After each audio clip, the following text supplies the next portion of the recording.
स्मृति को संभाल के एपिसोड 2 की कहानी सुनेंगे आगे ओशो की जुबानी।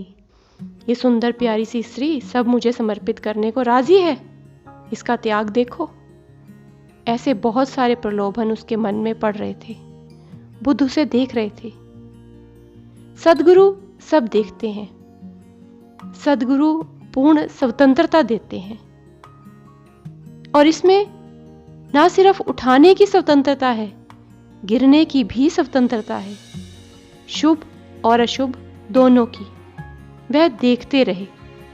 हर छोटी छोटी बात में अगर हम बाधा डालेंगे तो विकास रुक जाता है। उसे गिरने दो, उसे सोचने दो, उसे परेशानियों में पड़ने दो, चुनौतियों का सामना करने दो। जिस प्रकार से हम सब कि माँ देखती है अपने बच्चे को कि वो चल रहा है, वो खड़ा हो रहा है, काम करते हुए ना उस पर ध्यान रखती रहती है।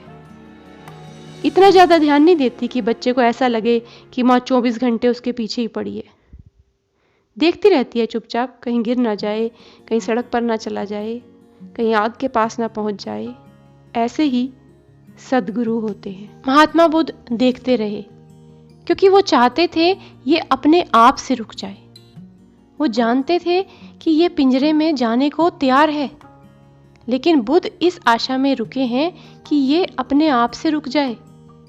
तो इससे बड़ा शुभ कुछ है ही नहीं, क्योंकि जब तुम अपने आप से रुक जाते हो तब जीवन में क्रांति हो जाती है। जब तुम अपने आप से एक भूल से बचते हो, तुम्हारे जीवन में ऊंचाई आती है और तुम ऊपर चढ़ जाते हो।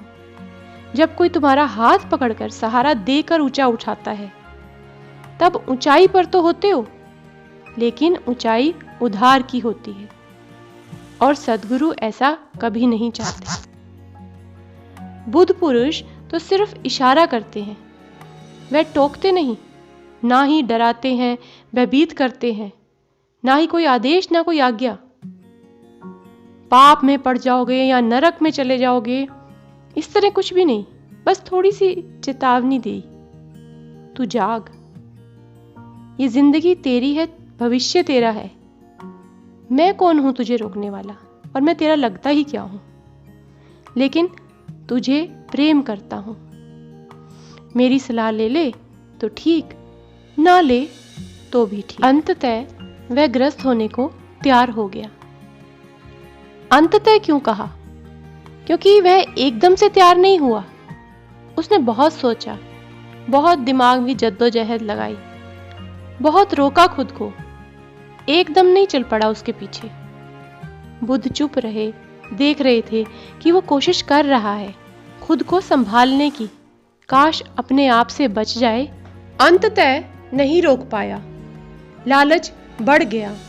सुरक्षा, सुविधा ज्यादा बहुमूल्य साबित हो गए स्वतंत्रता की बजाय। स्वयं के भीतर जाने की बजाय बाहर की सुविधाएं मूल्यवान हो गई। भगवान बुद्ध ने देखा चित्त डोल रहा है, यह संसारी हो रहा है। अब एक और क्षण भी देर लगाई तो शायद फिर बहुत देर हो जाएगी। अब उन्होंने उस युवक को पास में बुलाया। स्मृति को संभाल।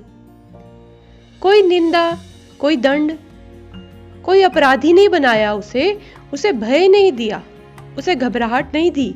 उसे बहुत ही मीठे शब्दों में कहा, स्मृति को संभाल।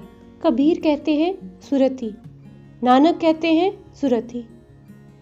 स्मृति का अर्थ यहाँ यादाश्त नहीं है, मेमोरी नहीं है। इसका अर्थ है माइंडफुलनेस, जागा हुआ। स्मृति को संभाल। अभी मैं क्या कर रहा हूं, जो करने जा रहा हूं वह सही है। होश पूर्वक करने का नाम है स्मृति। कबीर व गुरु नानक देव जी कहते हैं सुरथि।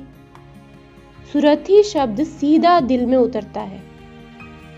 उदाहरण के साथ, जब पनघट पर पनिहारिनें घड़ा लेकर चलती हैं, उनका अपना ही एक अंदाज होता है। घर पहुंचते पहुंचते हंसी ठिठोली, गाती हुई, बातें, परंतु एक ध्यान हमेशा घड़े पर बना रहता है। ना तो रास्ते के आनंद में रुकावट डालता है, और ना ही चिंता का कारण बनता है। बस बना रहता है एक पृष्ठभूमि की तरह। वो जो कुछ भी रास्ते में करती हैं, उसे करने का ढंग अपने आप ही ऐसे ढल जाता है कि जरा सा पानी भी ना झलके। बस यही है सुरति। इसी को गौतम बुद्ध ने माइंडफुलनेस कहा है। जो तू करने जा रहा है, क्या वह करने क्या परिणाम हुआ, क्या मैंने पाया। पहले भी मैं ये कर्म करके पछताया हूँ, अब फिर कर रहा हूँ, फिर पछताऊंगा। पहले कस्में खाई कि नहीं करूंगा, अब फिर करने जा रहा हूँ। इस बोध दशा का नाम स्मृति है। स्मृति को संभाल, स्थिति को झकझोर कर उसका अवलोकन करना और फिर उस स्थिति में उतरना बिना अंधे बने। साधारण रूप से हम अंधे हो जाते हैं, हमें कोई भी फुसला लेता है, हम कहीं भी आकर्षित हो जाते हैं, हमारे भीतर कोई केंद्र नहीं है। हम सूखे पत्ते की तरह उड़ते चले जाते हैं, लकड़ी के टुकड़े के समान जो सागर में तैर रहा है, ना कोई दिशा ना गंतव्य जहां लहरें ले जाएं। स्मृति को संभाल, होश को जगा पगले। पगले कहा पापी नहीं, पापी से निंदा होगी। पागल का अर्थ है ये काम तुमने पहले भी किया, अब फिर।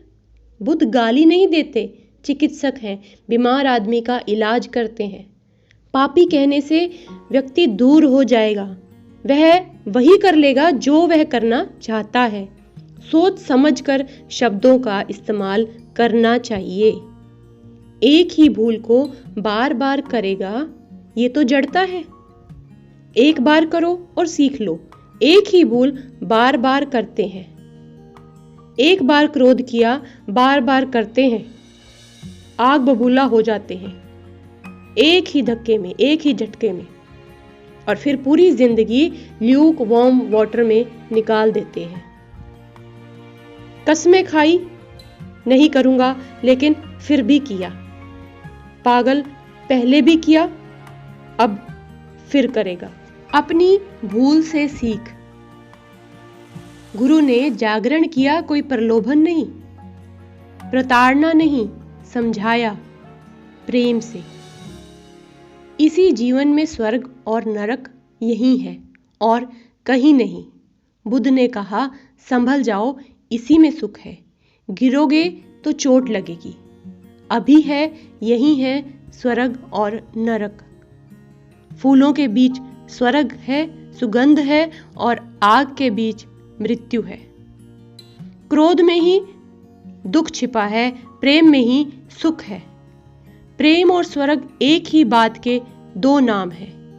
क्रोध और नरक एक ही बात के दो नाम हैं। भिक्षु डोलता रहा घड़ी की पेंडुलम की तरह।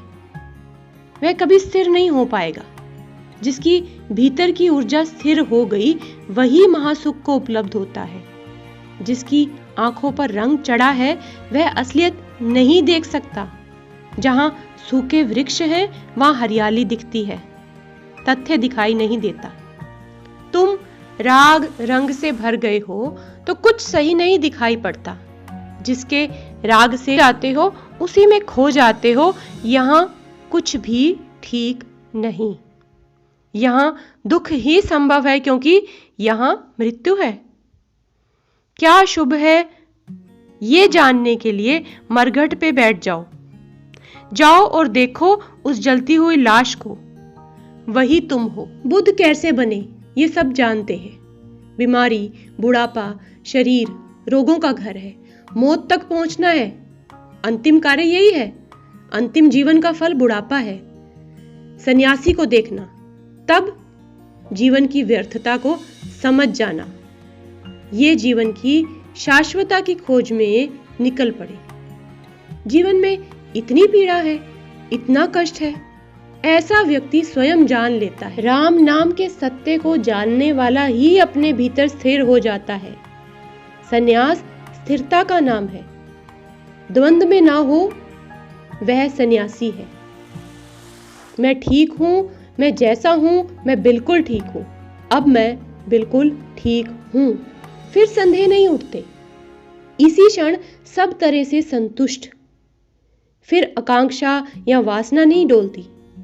धीरे धीरे तुम्हारे अंदर की ज्योति स्थिर होकर जलती है।